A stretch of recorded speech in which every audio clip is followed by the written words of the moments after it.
Hello friends and welcome to the exams made simple. तो जैसा कि आप देख पा रहे हैं, ये वीडियो बहुत ज़्यादा इंपॉर्टेंट होने वाला है आपके प्रीलिम्स एग्जामिनेशन के लिए। मैं इसमें 25 ऐसे टॉपिक्स बता रहा हूँ पॉलिटी के, जिनमें क्वेश्चन घुमा फिरा के कहीं ना कहीं से पूछा ही जाएगा। ठीक है ना। तो अगर आप रिवाइज़ कर रहे हैं या फिर आप पढ़ रहे हैं या फिर आपने सब कुछ छोड़ दिया है, करंट अफेयर्स और ये सारी चीज़ें, तो भी पॉलिटी के ये 25 टॉपिक ज़रूर पढ़ लेना। ठीक है। ऐसे ही मैं सारे सब्जेक्ट के बना दूंगा, लेकिन आपसे रिक्वेस्ट वही है कि please do like it and do share it. Like और शेयर ज़रूर करिए। आपका रिस्पॉन्स अच्छा रहा तो मैं सारे सब्जेक्ट्स के निकाल के बना दूंगा। केवल 25 टॉपिक्स हैं, समझ लो हाई यील्डिंग टॉपिक्स हैं, और इनमें से क्वेश्चन आपका आएगा ही आएगा।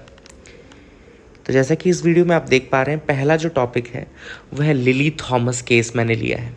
क्यों लिया? क्योंकि देखो यूपीएससी क्या करता है ना, लगातार उसी साल की न्यूज़ उसी साल नहीं पूछता। ऐसे नहीं पूछता कि ये बहुत ज़्यादा न्यूज़ में है तो पूछ लेगा। लिली थॉमस एक साल पहले न्यूज़ में था, जब राहुल गांधी का उस समय सस्पेंशन हुआ था अपनी सीट से। उस समय लिली थॉमस केस न्यूज़ में आया था।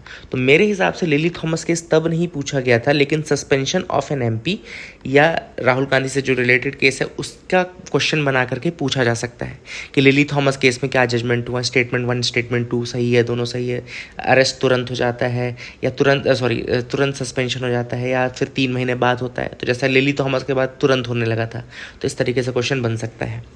दूसरा जो सवाल आ सकता है बहुत इंपॉर्टेंट, वो है इलेक्टोरल बॉन्ड। सुप्रीम कोर्ट ने इसी बार उसको नल एंड वॉइड डिक्लेयर किया था।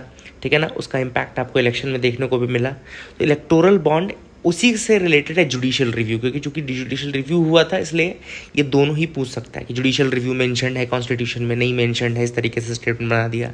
या इलेक्टोरल बॉन्ड के लिए 3 स्टेटमेंट्स दे दिया, 2 स्टेटमेंट्स दे दिया, कितने सही हैं कितने गलत हैं, ऐसा क्वेश्चन पूछ सकता है।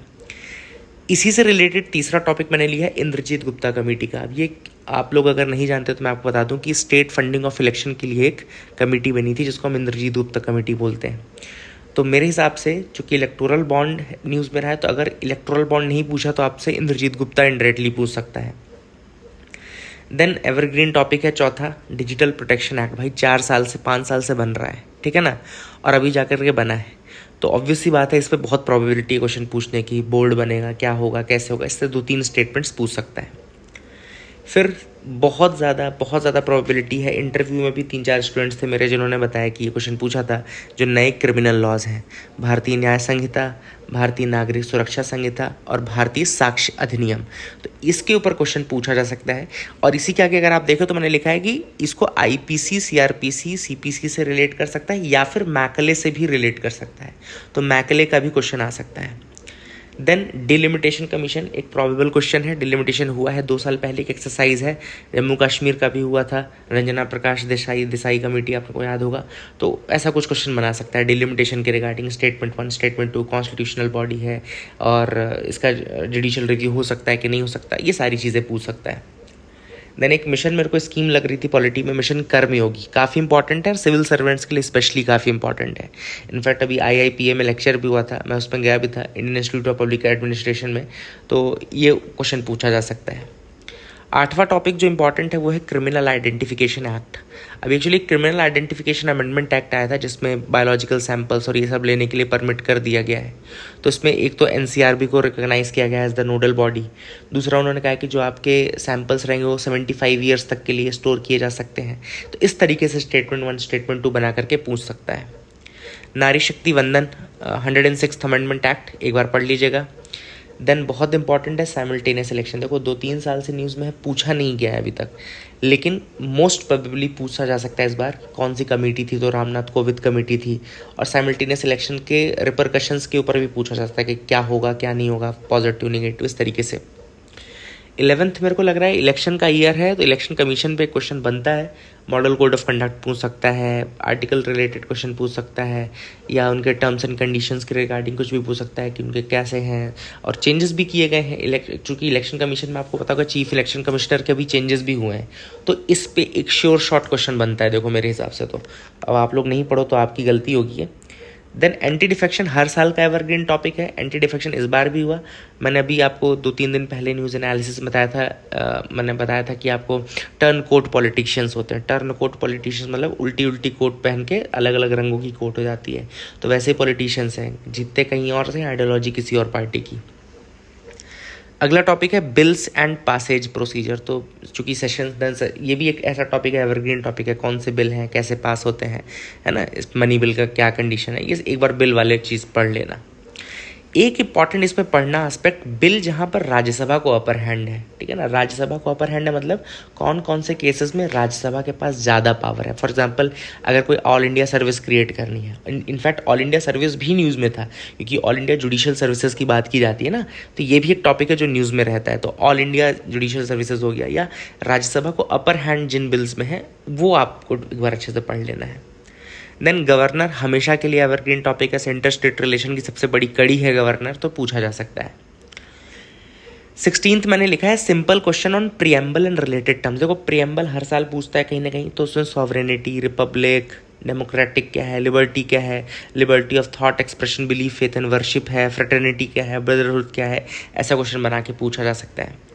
देन 17th मुझे लग रहा है प्लेसेस ऑफ वर्शिप एक्ट एक बार देख लेना, 1991 का क्या क्या टर्म्स थे, क्या कंडीशंस थे, क्योंकि इस साल राम मंदिर का भी इशू था और क्वेश्चन पूछा जा सकता है प्लेसेस ऑफ वर्शिप एक्ट से।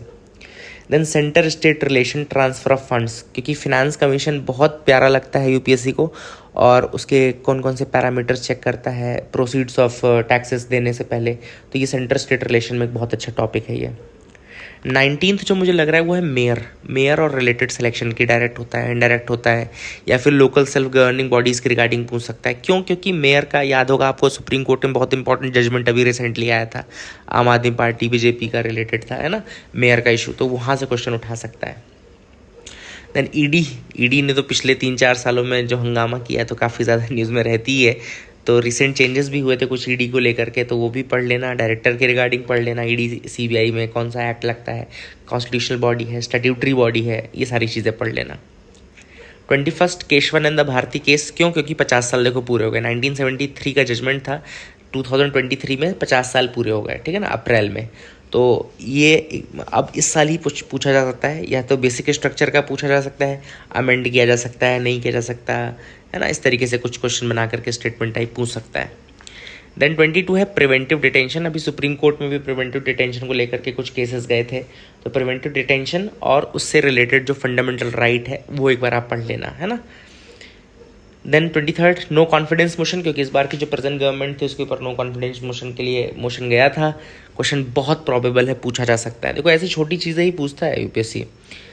देन इंटर स्टेट्स डिस्प्यूट्स में पढ़ लेना है, वाटर डिस्प्यूट्स तो ही है, बॉर्डर डिस्प्यूट्स भी चल रहे हैं, कर्नाटका केरला में चल रहा है, आपका कर्नाटका महाराष्ट्र में चल रहा है बेलगांव वाले पोर्शन को लेकर के, असम अरुणाचल प्रदेश बहुत ज़्यादा न्यूज़ में था, नॉर्थ ईस्ट का असम अरुणाचल प्रदेश, एक बार प्लीज़ देख लेना। देन लास्ट टॉपिक जो मैंने लिया है वो है मॉडल प्रिजन एक्ट, क्योंकि 2023 में मॉडल प्रिजन एक्ट भी आया था और अभी प्रेजेंट के कुछ टर्म्स बहुत पूछ रहा है यूपीएससी, बेल पूछा है, पैरोल पूछा हुआ है, इस बार मुझे लगता है डिफ़ॉल्ट बेल पे क्वेश्चन आएगा, क्योंकि डिफ़ॉल्ट बेल का केस भी चल रहा था बहुत ज़्यादा, डिफ़ॉल्ट स्टैट्यूटरी बेल, तो डिफ़ॉल्ट बेल या एंटीसिपेटरी बेल में कुछ पूछ सकता है, पैरोल या फरलो भी पूछ सकता है, ठीक है ना। तो ये 25 टॉपिक्स है जो मैंने दिए हैं, मेरे हिसाब से देखो क्वेश्चन आएगा इनमें से किसी न किसी से, या 2-3 से आ सकता है, मल्टीपल टॉपिक से भी आ सकता है, तो इन टॉपिक्स को ज़रूर प्रिपेयर कर लेना। आई होप आप लोग शेयर ज़रूर करेंगे यार, लाइक शेयर करा करो, क्योंकि अच्छे टॉपिक्स अच्छी चीज़ें, तो please do that from your and, ठीक है। तो आई होप आप करेंगे। Thank you, keep loving us, keep sharing us.